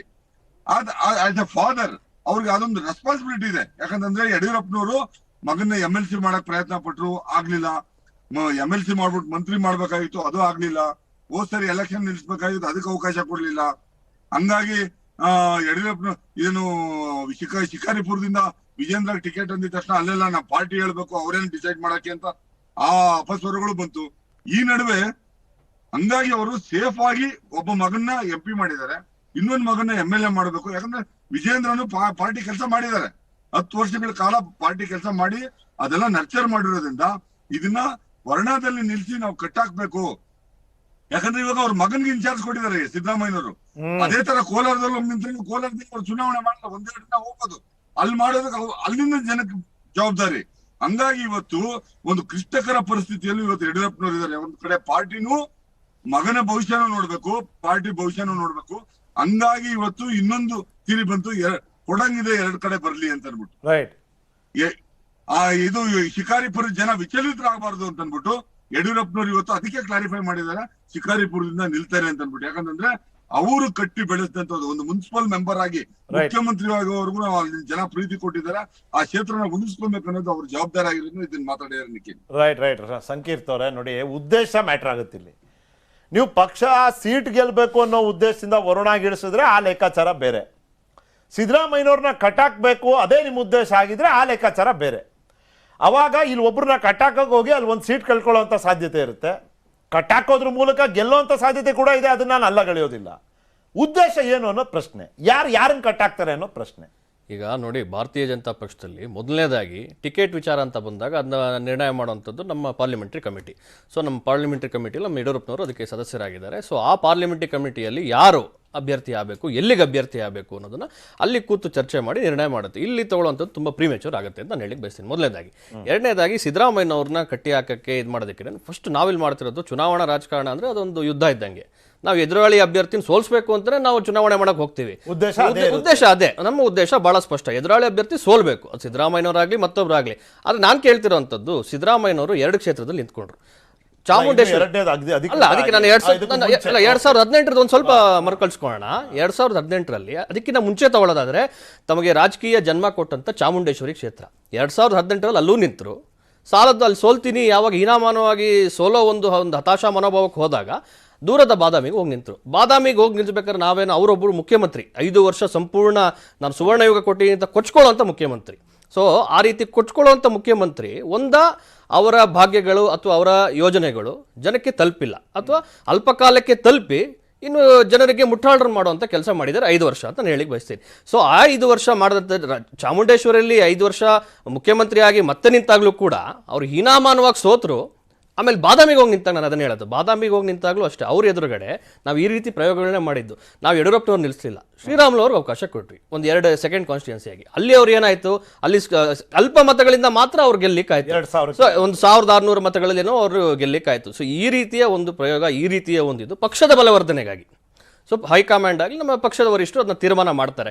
ಈಗ ಅವರ ಸ್ಟೇಚರ್ ಇವ್ರ ಸ್ಟೇಚರ್ ಒಂದೇನಾ ಅನ್ನೋ ಒಂದು ಪ್ರಶ್ನೆ ನಮ್ಮ ಕಾಂಗ್ರೆಸ್ ವಕ್ತಾರರು ಮಾತಾಡ್ತಾ ಇದ್ರು. ಸ್ಟೇಚರ್ ವಿಷಯ ಬರೋದಿಲ್ಲ ನಮಗೆ. ಎದುರಾಳಿಯನ್ನ ಕಟ್ಟಿ ಹಾಕ್ಲಿಕ್ಕೆ, ಎದುರಾಳಿಯನ್ನು ಸೋಲಿಸ್ಲಿಕ್ಕೆ, ಚುನಾವಣಾ ರಾಜಕಾರಣ ಅಂತ ಬಂದಾಗ ಗೆಲುವೇ ಇಲ್ಲಿ ಪ್ರಮುಖ ಮಾನದಂಡ ಆಗುತ್ತೆ. ಸೊ ಆ ಪ್ರಮುಖ ಮಾನದಂಡ ಯಾರು ಗೆಲ್ಲುವ ಅಭ್ಯರ್ಥಿ ಇರ್ತಾರೆ, ಯಾರು ಗೆಲ್ಲುವ ಸಾಮರ್ಥ್ಯ ಹೊಂದಿರ್ತಾರೆ, ಅವರ ಸಾಮರ್ಥ್ಯ ವೃದ್ಧಿ ಮಾಡೋದಕ್ಕೋಸ್ಕರ ನಾವು ಅಭ್ಯರ್ಥಿಯನ್ನ ಪಕ್ಷದ ಹೈಕಮಾಂಡ್ ಪಾರ್ಲಿಮೆಂಟರಿ ಕಮಿಟಿ ತೀರ್ಮಾನ ಮಾಡುತ್ತೆ. ಅಲ್ಲ, ಆನ್ ಪೇಪರ್ ನೋಡಿದ್ರೆ ಅನಿಲ್ ಅವ್ರು ಹೇಳಿದ್ರಲ್ಲ, ಆನ್ ಪೇಪರ್ ಅವ್ರು ಹೇಳಿದ್ರು ಸಿದ್ದರಾಮಯ್ಯನವರ ಟ್ರ್ಯಾಕ್ ರೆಕಾರ್ಡ್ ನೋಡಿ ಅವ್ರು ಏನ್ ಮಾಡಿದ್ರು ನೋಡಿ ಅಂತ. ಆನ್ ಪೇಪರ್ ನೋಡಿ ಅಂತ ಯಾಕೆ ಹೇಳ್ತಿದ್ದೀನಿ, ಅಲ್ಲಿ ಜಾತಿಗಳದ್ದು ಒಂದು ಬ್ರೇಕ್ ಡೌನ್ ಬರ್ತಿತ್ತು ಈಗಷ್ಟೇ ಸ್ಕ್ರೀನ್ ಮೇಲೆ. ನಾನು ಮತ್ತೆ ಕೇಳ್ತಿದ್ದೀನಿ, ಅದನ್ನ ಮತ್ತೆ ತನ್ನಿ ಸ್ಕ್ರೀನ್ ಮೇಲೆ. ಅಲ್ಲಿ ನೋಡಿ, ಲಿಂಗಾಯತ ಮತಗಳು 55,000 ಇದೆ. ನಾವು ಇದರಲ್ಲಿ ಟೇಕನ್ ಫಾರ್ ಗ್ರಾಂಟೆಡ್ ಮಾಡಂಗಿಲ್ಲ. ದೇರ್ ಆರ್ ಲಿಂಗಾಯತ್ ಕಾಂಗ್ರೆಸ್ ಮತಗಳು ಕೂಡ, ಅಂದ್ರೆ ಕಾಂಗ್ರೆಸ್ ನಲ್ಲಿ ಇರುವಂತ ಲಿಂಗಾಯತರು ಆ ಮತದಲ್ಲಿ ಬರ್ತಾರೆ. ಕುರುಬ್ರು 27,000, ನಾಯಕರು ಒಂದು 23,000, ಒಕ್ಕಲಿಗರು ಒಂದು 40,000ಕ್ಕೂ ಹೆಚ್ಚಿದ್ದಾರೆ, ಬ್ರಾಹ್ಮಣರು ಒಂದು 4-5,000 ಇದ್ದಾರೆ, ಮುಸಲ್ಮಾನರು ಒಂದು 10,000 ಇದ್ದಾರೆ. ಇಲ್ಲಿ ಗ್ರೂಪಿಂಗ್, ದಲಿತರು, ಹಿಂದುಳಿದ ವರ್ಗದವರು, ಇವರು ಯಾರ್ಯಾರ ಜೊತೆ ಗ್ರೂಪಿಂಗ್ ಆಗುತ್ತೆ ಅನ್ನೋದು ಮ್ಯಾಟ್ರ್ ಆಗೋದು. ಲಿಂಗಾಯತ ಮಠ ಇದೆ ಅಲ್ಲಿ, ಸುತ್ತೂರು ಮಠ. ಯಡಿಯೂರಪ್ಪನವರ ಪುತ್ರ ಯಾವ ಸಮುದಾಯದವರು ಅಂತ ನಾವೇನು ಸಾರಿ ಹೇಳಬೇಕಾಗಿಲ್ಲ, ಗೊತ್ತಿದೆ ಅವ್ರು ಲಿಂಗಾಯತ್ ಸಮುದಾಯದವರು. 60% ಸರಾಸರಿ ವೋಟಿಂಗ್ ಆಗುತ್ತೆ ರಾಜ್ಯದಲ್ಲಿ. ಜಸ್ಟ್ ಕೀಪ್ ಅನ್ ಆವರೇಜ್. 55,000 ಅಲ್ಲಿ 60% ವೋಟಿಂಗ್ ಅಂದ್ರೆ ರಫ್ಲಿ ಲಿಟಲ್ ಅಬೌವ್ 30,000 ಅಂತ ಇಟ್ಕೊಳ್ಳಿ. ಅದರಲ್ಲಿ ಮೋರ್ ದನ್ 50% ವಿಜೇಂದ್ರ ಅವ್ರ ಪರವಾಗಿನೇ ಮತ ಚಲಾವಣೆ ಆಗುತ್ತೆ ಫಾರ್ ವೇರಿಯಸ್ ರೀಸನ್ಸ್ ಅಂತ ಇಟ್ಕೊಳ್ಳಿ. ಈ ಗ್ರೂಪಿಂಗ್ ಅನ್ನೋದು ಅಲ್ಲಿಂದ ಮ್ಯಾಟರ್ ಆಗಕ್ಕೆ ಶುರು ಆಗುತ್ತೆ. ಅಲ್ಲಿ ಬರುತ್ತೆ JDS ಅವ್ರ ಪಾತ್ರ. ಅವರು ಎಂಥ ಪ್ರಬಲ ನಾಯಕರನ್ನ ಅಭ್ಯರ್ಥಿಯನ್ನ ಕಣಕ್ಕಿಳಿಸ್ತಾರೆ, ಒಕ್ಕಲಿಗ ಮತಗಳು ಯಾರ ಕಡೆ ಹೋಗುತ್ತೆ, ಅದು ಕಾಂಗ್ರೆಸ್ ಕಡೆ ಬರುವಂಥ ಸಾಧ್ಯತೆಗಳು ಕಡಿಮೆ ಅಂತ ಯಾಕೆ ಹೇಳ್ತೀನಿ, ಅದು ಒಂದು ಸಾಂಪ್ರದಾಯಿಕ ವೈಷಮ್ಯತೆ ಇದೆ ಯಾರ್ಯಾರ ನಡುವೆ, JDS ಕುಟುಂಬ ಮತ್ತು ಸಿದ್ದರಾಮಯ್ಯನವ್ರ ನಡುವೆ. ಅಂದರೆ ಒಂದು analytical point of view only on paper calculation base ಮಾಡಿದ್ರೆ ನಾವು ಸಂಕೀರ್ತವ್ರೆ it looks like a good fight. ಯಾಕೆ ನಿರ್ಧಾರ ಮಾಡಬಾರ್ದು? ಈಗ ಅದು ನಾವು ಯಾವ್ದ್ರ ಬಗ್ಗೆನೂ ಚರ್ಚೆ ಮಾಡೋದಕ್ಕೆ ನಿರ್ಧಾರ ಮಾಡೋದು ನಾನು ಬಹಳ ಸ್ಪಷ್ಟವಾಗಿ ಹೇಳಿದೆ. ಅದು ಪಾರ್ಲಿಮೆಂಟರಿ ಕಮಿಟಿಯಲ್ಲಿ ಈ ರೀತಿಯ ಸಲಹೆಗಳು ಇವಾಗಲ್ಲ 2018ರಲ್ಲೂ ಬಂದಿದ್ದು. 2018ರಲ್ಲೂ ವಿಜೇಂದ್ರ ಅವರೇ ಅಲ್ಲಿ ಅಭ್ಯರ್ಥಿ ಆಗಬೇಕು, ಅಲ್ಲಿ ನಿಂತ್ಕೋಬೇಕು ಅನ್ನೋದು ಕಾರ್ಯಕರ್ತರ ಒಂದು ಕೂಗು ಕೂಡ ಇತ್ತು, ಕಾರ್ಯಕರ್ತರ ಒತ್ತಾಯ ಕೂಡ ಇತ್ತು. ಸೊ ಅದನ್ನ ಯಾವ ಸಂದರ್ಭಕ್ಕೆ ಬರಬೇಕು, ವಿಜೇಂದ್ರ ಅವರು ಪಕ್ಷದ ಕೆಲಸ ಮಾಡೋದು ಸರಿನಾ, ಅವರು ಅಭ್ಯರ್ಥಿ ಆಗೋದು ಸರಿನಾ ಅನ್ನೋದು ಅದು ಅವ್ರು ನಿರ್ಣಯ ಮಾಡುತ್ತೆ. ಆದ್ರೆ ತಾವು ಈ ಒಂದು ಇದ್ರದ್ದು ಏನು ಕ್ರೋಢೀಕರಿಸಿ ಹೇಳಿದಿರಿ, ಕ್ಯಾಸ್ಟ್ ಕಾಂಬಿನೇಷನ್ ಏನು ಹೇಳಿದಿರಿ, ನಾ ಅದಕ್ಕೆ ಹಳೆ ಮೈಸೂರದ್ದು ನಾನು ಉದಾಹರಣೆ ಕೊಡ್ತೀನಿ. 61 ಕ್ಷೇತ್ರದಲ್ಲಿ ನಾವು ಗೆದ್ದಿರೋದು ಕೇವಲ 14. ಸೊ ಅಲ್ಲಿ ನಮ್ಮ ಪ್ರಾಬಲ್ಯ ಅನ್ನೋದು ನೀವು ಹೇಳ್ದಂಗೆ ನಿಜ ನಾವು ಒಪ್ಕೊಳ್ಳುವಂಥದ್ದೇ ಸ್ವಲ್ಪ ನಾವು ಜನರನ್ನ ತಲುಪೋದ್ರಲ್ಲಿ ಕಡಿಮೆ ಅನ್ನೋದಕ್ಕಿಂತ ನಾವು ಜನರಲ್ಲಿ ತಲುಪೋದ್ರಲ್ಲಿ ಸ್ವಲ್ಪ ಮಟ್ಟಿಗೆ ವೈಫಲ್ಯತೆಯನ್ನು ನಾವು ಕಂಡಿದ್ದೇವೆ. ಯಾವಾಗ 2018ರಿಂದ ಆಚೆಗೆ ಅಲ್ಲಿಂದ ಮುಂಚೆಗೂ ಕೂಡ ನಾವು ಅವ್ರ ಜನರಲ್ಲಿ ತಲುಪೋದ್ರಲ್ಲಿ ಸ್ವಲ್ಪ ನಾವು ವಿಫಲರಾಗಿದ್ದೇವೆ. ಆದರೂ ಕೂಡ ನಮಗೆ ವಿಶ್ವಾಸ ಇರೋದೇನೆಂದರೆ, ನೀವು ಈಗ ಕ್ಯಾಸ್ಟ್ ಕ್ಯಾಲ್ಕುಲೇಷನ್ನೇ ತಗೊಂಡ್ರೆ ನಾವು ಒಂದು ಜಾತಿ ಅನ್ನೋದಕ್ಕಿಂತ ಹೆಚ್ಚಾಗಿ ಇವಾಗ ಅಹಿಂದ ನಾಯಕ ಅಂತ ಸ್ವಯಂ ಘೋಷಿತ ಸಿದ್ದರಾಮಯ್ಯ ಅವ್ರು ಏನು ಕರ್ಕೋತಾರ ಅವ್ರನ್ನ, ನಿಜವಾಗ್ಲೂ ಅಹಿಂದ ಮತಗಳು ಅವ್ರ ಹತ್ರ ಇದೆಯಾ? ಏನಕ್ಕೆ ಇದೇ ಕೋಲಾರಲ್ಲಿ ಹೋಗಿ ಅವರು ನಿಂತ್ಕೋತೀನಿ ಅಂತ ಹೇಳಿ ಒಂದು ಆಸೆಯನ್ನು ತೋರಿಸಿ ಕಾರ್ಯಕರ್ತರು ಹುರಿದುಂಬಿಸಿ ವಾಪಸ್ ಏನಕ್ಕೆ ಇದಾದ್ರು? ಪ್ರಾಬಬಿಲಿಟಿ ಇಲ್ಲ, ನಾನು ಹೇಳಲ್ಲ, ನಾನು ಅದನ್ನ ಹೇಳ್ತೀನಿ. ಪ್ರಾಬಬಿಲಿಟಿ ಇರ್ಬೋದು, ನಾಳೆ ಹೋಗಿ ಅಲ್ಲಿ 2 ಕ್ಷೇತ್ರ ಇಲ್ಲಿ ಸೋಲೋ ಭೀತಿ ಬಂದಾಗ ಅಲ್ಲೊಂದು ಕಡೆ ಅವರು ಹಾರ್ಬೋದು, ಹೇಳ್ಬೋದು ಅವ್ರು ವ್ಯಾಲ್ಯೂಡೇಷನ್ ಮಾಡ್ತೀನಿ ಅಂತ. ಇವಾಗ ನರೇಂದ್ರ ಮೋದಿ ಕಂಪೇರ್ ಮಾಡ್ಕೊಂಡ್ರು ಆಗ ಸಿದ್ದರಾಮಯ್ಯನವರು 25ಕ್ಕೆ 25 ಗೆದ್ವಿ, ಇವ್ರದ್ದೇನು ವ್ಯಾಲ್ಯೂಡೇಷನ್ ಆಯಿತು? ಬಾಗಲಕೋಟೆಯಲ್ಲಿ 8ಕ್ಕೆ 7 BJP ಗೆದ್ದಿದೆ, ಬಾದಾಮಿ ಒಂದೇ ಅವ್ರು ಗೆದ್ದಿರೋಂಥದ್ದು. ಆನಂದ್ ಯಾಮಗೌಡರು ಬಿಟ್ಟರೆ ಬಾದಾಮಿ ಒಂದೇ ಗೆದ್ದಿರೋದು. ಏನೋ ವ್ಯಾಲ್ಯೂ ಎಡಿಷನ್ ಆಯ್ತಾ ಸಿದ್ದರಾಮಯ್ಯನವ್ರದ್ದು? ಇಲ್ಲ. ವ್ಯಾಲ್ಯೂ ಎಡಿಷನ್ ಅಂತ ಹೇಳಿದ್ರೆ ನಾವು ಹೇಳ್ತೀವಿ ಅವ್ರಿಗೆ, ಅವಿಭಾಜಿತ ದಕ್ಷಿಣ ಕನ್ನಡ ಜಿಲ್ಲೆಯಲ್ಲಿ 13ಕ್ಕೆ ನಾವು 12 ಗೆದ್ದಿದ್ದೀವಿ, ಅಲ್ಲಿ ಬಂದು ನಿಂತ್ಕೊಳ್ಳಿ, ನೀವು ವ್ಯಾಲ್ಯೂ ಎಡಿಷನ್ ಆಗುತ್ತೆ ತಾವು ರಾಜ್ಯದ ನಾಯಕರು. ಸೊ ಆ ರೀತಿ ಮಾತಾಡಕ್ಕೆ ಹೋದ್ರೆ ಅವ್ರಿಗೆ ವರ್ಟಿಕಲ್ ಮೊಬಿಲಿಟಿ ವ್ಯಾಲ್ಯೂ ಎಡಿಷನ್ ಅನ್ನೋದು ಸಿದ್ದರಾಮಯ್ಯವ್ರಿಗೆ ಇಲ್ಲ. ಅವರು ಎಲ್ಲೂ ಸಲ್ಲದ ಸರದಾರರು. ಸೊ ಹಾಗಾಗಿ ಸರದಾರರು ಎಲ್ಲೂ ಸಲ್ಲದ ಸರದಾರದು. ಈಗ ಈ ಚಾಮುಂಡೇಶ್ವರಿ ಎಂತ ಚಾಮುಂಡೇಶ್ವರಿ ರಾಜಕೀಯ ಜೀವನ ಕೊಟ್ಟಂತ ಕ್ಷೇತ್ರ, ಅಲ್ಲೇ ಅವರ ಜನ ತಿರಸ್ಕರಿಸ್ತಾರೆ ಅಂದ್ರೆ ನಾವು ಅರ್ಥ ಮಾಡ್ಕೋಬೇಕು, ಎಲ್ಲೂ ಸಲ್ಲದ ಸರದಾರರು ಅವರು. ರಾಜುಗೌಡ್ರೆ, ಇದರಲ್ಲಿ JDS ಪಾತ್ರ ಬಹಳ ಕುತೂಹಲಕಾರಿ ಮತ್ತು ಅಷ್ಟೇ ಪ್ರಾಮುಖ್ಯತೆ ಹೊಂದಿರುವಂತದ್ದು. ಯಾಕಂದ್ರೆ ನೀವು ಯಾವ ಸ್ಪರ್ಧೆ ಯಾರನ್ನ ಇಳಿಸ್ತಿರಲ್ಲ, that will more or less decide. ನಾವು ಇವತ್ತು ಏನನ್ನ ಗಮನದಲ್ಲಿ ಇಟ್ಕೊಂಡು ಮಾತಾಡ್ತಿದೀವಿ ಅಂದ್ರೆ, ಒಂದು ನಿರ್ಧಾರ ಆಗಿಲ್ಲ, ವಿಜೇಂದ್ರ ಅವ್ರು ಮಾಡ್ತಾರೆ ಅಂತನೂ ಆಗಿಲ್ಲ, ಮಾಡಲ್ಲ ಅಂತನೂ ಆಗಿಲ್ಲ ಸ್ಪರ್ಧೆ ವರುಣನಲ್ಲಿ. ಆದ್ರೆ ನಿಮ್ಮ ಅಭ್ಯರ್ಥಿ ಮೇಲೆ ನಿಂತಿದೆ ಸೋಲು ಗೆಲುವಿನ ಅಂತರ ಅಂತ ಇಲ್ಲ. ಈಗ ಯಾಕಂದ್ರೆ ಈಗಾಗಲೇ ಜನ ಮಾತಾಡಕ್ ಶುರು ಮಾಡ್ಬಿಟ್ಟು ಸಿದ್ದರಾಮಯ್ಯನವರಲ್ಲಿ ಇದ್ದು ವಿಜೇಂದ್ರ ಅವರಲ್ಲಿ ಬಂದ್ರೆ BJP JDS ಒಂದಾಗ್ಬಿಡುತ್ತೆ ಅಟ್ಲೀಸ್ಟ್ ಈ ಸೀಟಲ್ಲಿ ಅಂತ. ಈ ಹಳೆ ಮೈಸೂರು ಭಾಗ ಅಂದ್ರೆ JDSಗೆ ಒಂದು ಭದ್ರಕೋಟೆ ಅನ್ನೋ ಲೆಕ್ಕಕ್ಕೆ ಚಿಂತನೆ. ಈಗ ಚಾಮುಂಡೇಶ್ವರಿಲಿ ಮುಖ್ಯಮಂತ್ರಿ ಆಗಿದ್ದಂಥ ಸಿದ್ದರಾಮಯ್ಯನವರು 30,000ಕ್ಕಿಂತ ಲೀಡ್ ಓಟಲ್ಲಿ ಸೋಲ್ತಾರೆ ಅಂದರೆ ಅದು ಅಲ್ಲಿ ಜನ JDS ಪಕ್ಷಕ್ಕೆ ಕೊಟ್ಟಿರೋವಂಥ ಒಂದು ದೊಡ್ಡ ಮಟ್ಟದ ಪ್ರೀತಿ. ಸೊ ನಾವು ಒಂದು ಹೊಸ ಸ್ಟ್ರಾಟಜಿಗಳನ್ನ ಹುಡುಕ್ತಾ ಇರ್ತೀವಿ. ಈಗ ಒಂದು ಕಡೆ ಸಿದ್ದರಾಮಯ್ಯನವರು ನಾನು ಪರ್ಫೆಕ್ಟಾಗಿ ಬರ್ತೀನಿ ಅನ್ನೋದಕ್ಕೆ ಹೇಳ್ಕೊಳಕ್ಕೆ ಅವ್ರಿಗೂ ಕಷ್ಟ ಆಗ್ತೈತೆ, ಇನ್ನೊಂದು ಕಡೆ ವಿಜಯೇಂದ್ರವ್ರಿಗೂ ಕಷ್ಟ ಆಗ್ತೈತೆ. ಇದ್ರ ಉದ್ದೇಶ ಏನು ಅಂದರೆ JDS ಪ್ರಾಬಲ್ಯ ಯಾವ ಮಟ್ಟಕ್ಕೆ ಇದೆ ಅನ್ನೋದು ಅವರಿಬ್ಬರಲ್ಲೂ ಎದ್ದು. ಸಿದ್ದರಾಮಯ್ಯವ್ರು ಓಪನ್ ಆಗಿ ಆಗೋಯ್ತು, ಘೋಷಣೆ ಆಗೋಯ್ತಲ್ಲ, ವರುಣನಲ್ಲಿ ನಿಲ್ತಾ ಇದ್ದಾರೆ, ಇನ್ನೂ ಫೈನಲ್ ಆಗಿಲ್ಲ. ಅವ್ರು ಕೋಲಾರ ಆಯ್ತು, ವರುಣ ಆಯ್ತು, ಕೋಲಾರಕ್ಕೆ ಬರ್ತಾರ ಇಲ್ವಾ ಫೈನಲ್ ಆಗಿಲ್ಲ, ವರುಣ ಬಂದು ಈಗ ಅವ್ರ ಮಗ ಇದ್ದಿದ್ದು ಈಗ ಅವ್ರು ಬಂದು ಫಿಕ್ಸ್ ಆಯ್ತು. ಹೌದು. ಈಗ ನಾವು ನಮ್ಮ ಸ್ಟ್ರಾಟಜಿಗಳೇನು ಅಂತ ಈಗ ಶುರು ಮಾಡ್ತೀವಿ. ಚಾಮುಂಡೇಶ್ವರಿಲೂ ಅಷ್ಟೇ ನಮ್ಮ ಸ್ಟ್ರಾಟಜಿಗಳನ್ನೇನ ನಾವು ಶುರು ಮಾಡಿ ನಮ್ಮ ತಾಕತ್ತೇನು ಅನ್ನೋದನ್ನ ಅಲ್ಲಿ ತೋರಿಸಿದ್ದೀವಿ. ಆಮೇಲೆ ಈಗ ವಿಜಯೇಂದ್ರರು ಒಬ್ರು ಯೂತ್ಸ್ ಇದ್ದಾರೆ, ಅವ್ರಿಗೊಂದು ಅವಕಾಶ ಸಿಕ್ಕಿದೆ. ಬಹುಶಃ ಉದಾಹರಣೆಗೆ ಕೆಲವು ಸತಿ ಹೇಳ್ತಾರೆ, ನಮ್ಮ ಅನಿಲ್ ಅವರು ಹೇಳಿದ್ರು ಅವ್ರಿನ್ನೂ ಯೂತು, ಅವ್ರನ್ನ ಬಲಿ ಕೊಡೋ ಪ್ರಯತ್ನ ಮಾಡ್ತಾ ಇದ್ದಾರೆ ಅಂತ. ಈಗ ಇತಿಹಾಸಗಳಲ್ಲಿ ಏನಾಗುತ್ತೆ, ಇತಿಹಾಸ ನಾವೇ ನೋಡ್ಕೊಂಡ್ ಬಂದಾಗ ಅಲ್ಲಲ್ಲ ಗೆದ್ದೋರು ಇತಿಹಾಸದಲ್ಲಿ ಉಳ್ಕೋತಾರೆ, ಆ ಗೆಲ್ಲೋಂತ ವ್ಯಕ್ತಿನ ಸೋಲ್ಸಕ್ ಪ್ರಯತ್ನ ಆದವ್ರನ್ನು ಕೂಡ ಇತಿಹಾಸದಲ್ಲಿ ಉಳಿಸ್ಕೋತಾರೆ. ಅದ್ರ ಜೊತೆಗೆ ಏನು ಬೇಡ, ಒಂದು ಹಂತ 2 ಹೆಜ್ಜೆ ಹಿಂದೆ ಹೋಗುತ್ತೆ, ತುಂಬಾ ಹಿಂದಕ್ಕೆ ಹೋಗೋದು ಬೇಡ. ಮಮತಾ ಬ್ಯಾನರ್ಜಿ ಅಂತ ಯುನಾನಿಮಸ್ ಲೀಡರ್ ಕೂಡ ಸೋಲ್ತಾರೆ. ಡೆಲ್ಲಿಲಿ ಶೀಲಾ ದೀಕ್ಷಿತ್ 25 ವರ್ಷ ಅವರು ಸೋಲ್ತಾರೆ. ಅವ್ರನ್ನೆಲ್ಲ ಸೋಲ್ಸಿರೋರೆಲ್ಲ ಯೂತ್ಸೆ. ರೈಟ್. ಪಂಜಾಬ್ಗೆ ಬಂದಾಗೂ ಅಷ್ಟೇ, ಪಂಜಾಬ್ ಮುಖ್ಯಮಂತ್ರಿನೂ ಕೂಡ ಒಬ್ಬ ಯೂತೆ ಸೋಲ್ಸೋದು ಅಂದರೆ ಒಂದು ಹೊಸ ಅವಕಾಶಗಳಿಗೆ ತೆರೆದುಕೊಳ್ಳಿ. ಈಗ ನಾನು ರಾಜಕೀಯೇತರವಾಗಿ ಮಾತಾಡ್ತಾ ಇರೋವಂಥದ್ದು, ಅಲ್ಲಿಗೆ ಬರ್ತಾರೆ ಅಂದರೆ ವಿಜಯೇಂದ್ರ ನಿಜವಾಗ್ಲೂ ಖುಷಿ ವಿಚಾರ. ಯಾಕಂದ್ರೆ ಇಟ್ಸ್ ಎ ಚಾಲೆಂಜಿಂಗ್ ಪ್ಲೇಸ್. ಒಬ್ಬ ಯುವಕನಿಗೆ ಒಂದು ಚಾಲೆಂಜಿಂಗ್ ಪ್ಲೇಸ್ ಸಿಕ್ತು ಅಂದ್ರೆ ಇಟ್ಸ್ ಚಾಲೆಂಜ್ ಅಲ್ಲಿ ನಿಮ್ಮ ಪಾತ್ರ ಏನು ಅಂತ ಕೇಳ್ತಿರೋದು. ನೀವು ಯಾವ ತರ ಚಾಲೆಂಜ್ ಮಾಡ್ತೀರಿ? ಅಲ್ಲ, ಚಾಲೆಂಜ್ ಮಾಡೋ ತರ ಮಾಡಿ. ಅವ್ರು ಹೇಳ್ತಿರೋ ರೀತಿ ನೋಡಿದ್ರೆ ಅದಕ್ಕೆ ಕೇಳ್ದೆ ಅನಿಲ್ಲ ನಾನು. ಈಗ ನಾವು ಹೊಸ ಒಂದು ಯುವಕನ ಅಲ್ಲಿ ನಾವು ಒಂದು ಚಿಂತನೆ ನಾವು ನಡೆಸ್ತಾ ಇದೀವಿ. ಈಗ ಇವ್ರುಗಳು ಹೆಂಗೆ ಚರ್ಚೆಗಳು ಮಾಡಿ ಅವ್ರು ಇಳಿಸ್ತಾರೋ, ನಾವು ಅದೇ ರೀತಿ ಒಂದು ಹೊಸ ಮುಖನ ಪ್ರತಿಭೆನ ಇಳಿಸ್ಬೇಕು ಅನ್ನೋ ಒಂದು ಚಿಂತನೆ ನಡೆಸ್ತಾ ಇದ್ದೀವಿ. ಈಗ ನಿಜವಾಗ್ಲೂ ಇದು ಒಂದು ಅತ್ಯದ್ಭುತವಾದ ರಣರಂಗನೆ, ಒಂದು ಹೊಸ ಬದಲಾವಣೆಗೆ ಒಂದು ನಾಂದಿ ಆಗ್ಲಿ ಅನ್ನೋ. ಶಿವಕುಮಾರ್ ಸರ್, ಈಗ ಕಾಸ್ಟ್ ಡೈನಮಿಕ್ಸ್ ಅನ್ನ ನೋಡಿದಾಗ ಯಾವ ಸಮುದಾಯದ ಸಂಖ್ಯಾಬಲ ಏನಿದೆ ಅಂತ ನಾವು ಗಮನಿಸಿದಾಗ ಆನ್ ಪೇಪರ್ ಒಂದು ಗ್ರೂಪಿಂಗು ಅಥವಾ ರೀಗ್ರೂಪಿಂಗ್ ಅಂತ ಮಾಡಿದ್ರೆ ಸಾಂಪ್ರದಾಯಿಕವಾಗಿ ಯಾವ ಸಮುದಾಯ ಯಾವ ಪಕ್ಷದ ಪರ ನಿಂತಿದೆ, ಮತದಾನ ಹೆಚ್ಚಿನ ಪ್ರಮಾಣದಲ್ಲಿ ಯಾವ ಸಮುದಾಯದಿಂದ ಯಾವ ಪಕ್ಷದ ಪರ ಆಗುತ್ತೆ, ಇದನ್ನೆಲ್ಲ ನಾವು ಇತಿಹಾಸದ ಉದಾಹರಣೆನ ಇಟ್ಕೊಂಡು ಗಮನಿಸಿದಾಗ ಆನ್ ಪೇಪರ್ ಅಟ್ ಲೀಸ್ಟ್ ನಿಮಗೆ ಹೆಂಗೆ ಕಾಣ್ತಿದೆ? Does this look like a good fight, Siddaramaiah versus Vijendra ಅವರು in Varuna? Nikhil, it will be a good fight only if Vijendra's community ಅಂದ್ರೆ ವೀರಶೈವರು ಕನ್ಸಾಲಿಡೇಟ್ ಆಗ್ಬೇಕು. ಒಂದು ಅವ್ರ ಜೊತೆಗೆ ಇನ್ನೊಂದು ಪ್ರಬಲವಾದಂತ ಒಂದು ಜನಾಂಗ ನಿಂತ್ಕೊಬೇಕು. ಅಲ್ಲಿ ಪ್ರಬಲವಾದಂತ ಜನಾಂಗ ಇರೋದು ಒಂದು ಶೆಡ್ಯೂಲ್ ಕಾಸ್ಟ್, ಒಂದು ನಾಯಕರು, ಒಂದು ಕುರುಬ್ರು, ಒಂದು ಕಡಿಮೆ ಪಾಪ್ಯುಲೇಷನ್ ಇರುವಂತ ಒಕ್ಕಲಿಗರು ಅಂತ ಬಿಗ್ ಚಂಕಲ್ ಏನಿಲ್ಲ. ಆಮೇಲೆ ಈ ಮೈಕ್ರೋಸ್ಕೋಪಿಕ್ ಕಮ್ಯುನಿಟೀಸ್ ಏನಿದ್ದಾರೆ, ಸ್ಮಾಲರ್ ಕಮ್ಯುನಿಟೀಸ್, ಅವರು ಒಂದು 15% ವೋಟ್ ಇದೆ ಅವರು. ಈ ಕಮ್ಯುನಿಟೀಸ್ ಏನ್ ಮಾಡ್ತಾರೆ ಅನ್ನೋದ್ರ ಬಗ್ಗೆ ನಾವು ನೋಡ್ಬೇಕಾಗಿದೆ. ಅಂದ್ರೆ ಸಿದ್ದರಾಮಯ್ಯನವರು ಇವತ್ತು ಅವರು ಫಸ್ಟ್ ಹೇಳಿದ್ದು ವರ್ಣ ನನ್ಗೆ ಇದು ನನ್ನ ಕೊನೆ ಚುನಾವಣೆ ಅಂತ 2 ಸಾರಿ ರಿಪೀಟ್ ಮಾಡ್ತಾರೆ. ಇದು ನನ್ನ ಕೊನೆ ಚುನಾವಣೆ, ನಮ್ಮ ಊರಿಂದಾನೇ ನಿಲ್ಬೇಕು, ನಾನು ವರ್ಣದಿಂದ ಕಂಟೆಸ್ಟ್ ಮಾಡ್ಬೇಕಂತಿದೀನಿ, ನೀವು ಅಂದ್ರೆ ಬರ್ತೀನಿ, ಇದು ಸವಾಸ ಬೇಡ ಅಂತ ಹೇಳಿದಾಗ ಜನನೇ ಅಂದ್ರೆ ಸಿದ್ದರಾಮಯ್ಯನವರು ಮಾತಿನ ದಾಟಿ ಮತ್ತೆ ಇದು ಏನಂತಂದ್ರೆ ಎಮೋಷನಲ್ ಬಾಂಡಿಂಗ್ ಒಂದು ಕ್ರಿಯೇಟ್ ಮಾಡಿದಾರೆ ಅಲ್ಲಿ ಒಂದು.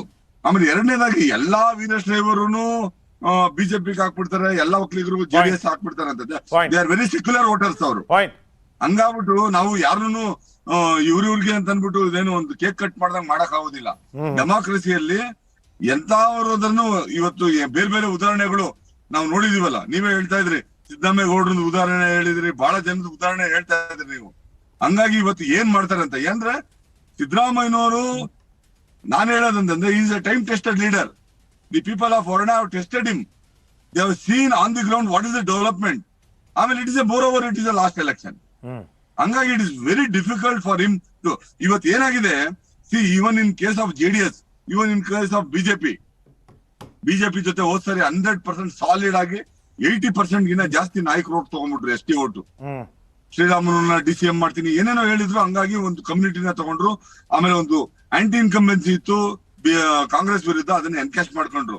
ಇವತ್ತು ಜನತಾ ಪರಿವಾರವಾಗಿ ಉಳಿದಿದ್ರೆ ಜನತಾ ದಳ 80 ಸೀಟು 90 ಸೀಟ್ ತಗೊಳೋದು ಅವ್ರಿಗೆ ಈಸಿ. ಅದು ಯಾಕಂತಂದ್ರೆ ಅವತ್ತು ಲಿಂಗಾಯತರು ಇದ್ರು, ಶೆಡ್ಯೂಲ್ ಕಾಸ್ಟ್ ಇದ್ರು, ನಾಯಕರು ಇದ್ರು, ಸಣ್ಣ ಪುಟ್ಟ ಜಾತಿಗಳಿತ್ತು, ಒಕ್ಕಲಿಗರು ಇದ್ರು, ಎಲ್ಲರೂ ಇದ್ರು.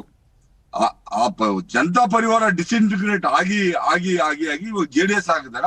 ಇವತ್ತು ಕುಮಾರಸ್ವಾಮಿಗೆ ಅದೇ ಸಮಸ್ಯೆ ಆಗಿರೋದು. ಒಂದು ಜಾತಿದು ಸಾಲಿಡ್ ಓಟ್ 80% ತಗೊಂಡ್ಬಿಟ್ರೆ ಇನ್ನೊಂದು 2 ಜಾತಿ ಬೇಕು ಒಂದು ಅಧಿಕಾರಕ್ಕೆ ಬರ್ಬೇಕು ಅಂತಂದ್ರೆ. ಹಂಗಾಗಿ ಇವತ್ತು ಈ ಕ್ಯಾಸ್ಟ್ ಈಕ್ವೇಶನ್ಸ್ ಏನಿದೆ, ಆ ಕ್ಯಾಸ್ಟ್ ಈಕ್ವೇಶನ್ಸ್ ನ ನೋಡಿದ್ರೆ ಕಾಂಗ್ರೆಸ್ ಹ್ಯಾಸ್ ಎನ್ ಎಡ್ಜ್ ಇನ್ ವರ್ಣ ಅಂತ ನನ್ಗೆ ಅನ್ಸುತ್ತೆ. ಅಲ್ಲ, ಕ್ವಿಕ್ ವರ್ಡ್ ಇತ್ತೀಚಿನ ದಿನಗಳ ಬಿಜೆಪಿಯ ಕಾರ್ಯವೈಖರಿ ನೋಡಿದಾಗ ಈ ನಿರ್ಧಾರ ಯಡಿಯೂರಪ್ಪ ಅವರ ಸಲಹೆ ಮನವಿಯ ಆಧಾರದ ಮೇಲೆ ನಡೆಯುತ್ತೋ, ಪಕ್ಷದ ಅವಶ್ಯಕತೆ ಮೇಲೆ ನಡೆಯುತ್ತೋ, ನಿರ್ಧಾರ ಬರೋದು ಡೆಲ್ಲಿಯಿಂದಾನೋ ಅಥವಾ ಇಲ್ಲೇ ಆಗುತ್ತೋ?